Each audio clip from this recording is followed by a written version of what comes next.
Hi, hello, నమస్తే. నేను మీ మోహన్‌ని. ఇప్పటివరకు ఎన్నో రథాల పేర్లు వినుంటారు. అయితే ఇప్పుడు నేను చెప్పబోయే ఈ రథం యొక్క పేరు వినుండరు. అది స్వచ్ఛ రథం. అవునండి.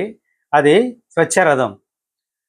పారిశుధ్యాన్ని మెరుగుపరచటానికి, ప్లాస్టిక్కు, ఎలక్ట్రానిక్సు, ఇతర వ్యర్థాలని సేకరించడానికి ఏపీ ప్రభుత్వం ఏర్పాటు చేసిన ఈ రథం పేరే స్వచ్ఛ రథం.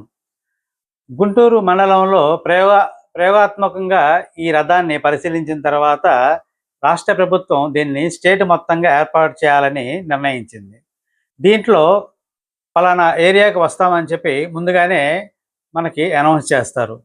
మనం చేయవలసిందల్లా ఏంటంటే, మన ఇంట్లో నిల్వ ఉన్న ప్లాస్టిక్ సీసాలు, ప్లాస్టిక్ కవర్సు, అట్లాగే వార్తాపత్రికలు, పాత పుస్తకాలు, ఇంకా అల్యూమినియం పాత్రలు లాంటివి ఏమైనా ఉంటే అవి, ఇక ఎలక్ట్రానిక్స్ రంగంలో కంప్యూటర్లు పాడైపోయినవి ఏమైనా ఉంటే అవి, కీబోర్డులు, మౌస్లు, సీడీలు ఇవన్నీ వాళ్ళు సేకరిస్తారు. అవి తీసుకొని మన ముందే తూకం వేసి ఒక ధరని నిర్ణయిస్తారు. అయితే ఈ ధరని నిర్ణయించిన తర్వాత ఆ ధరకి సరిపడా నిత్యావసరాలైన నూనె, టూత్‌పేస్టులు, బ్రష్‌లు, ఇంకా ఎలాంటి నిత్యావసరాలైనా కానీ ఇవ్వటానికి ప్రభుత్వం ఈ పథకాన్ని తీసుకొచ్చింది. అలాగే పర్యావరణ హితంగా కూడా ఉంటుందని చెప్పి రాష్ట్ర ప్రభుత్వం ఈ విషయం మీద ప్రత్యేకంగా దృష్టి సారించింది.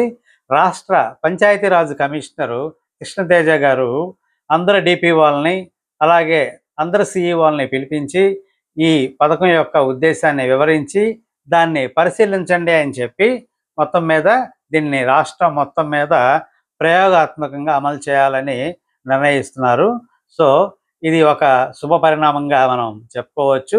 ఇది చాలా ఉపయోగాన్ని కూడా భావిస్తున్నాను. ఎలా ఉంటుందో కామెంట్ రూపంలో మీరు తెలియచేయండి. మరిన్ని వివరాలకి న్యూస్ కోసం నా ఛానల్ని సబ్స్క్రైబ్ చేసుకోండి, లైక్ చేయండి, ఇతరులకి షేర్ చేయండి. Thank you.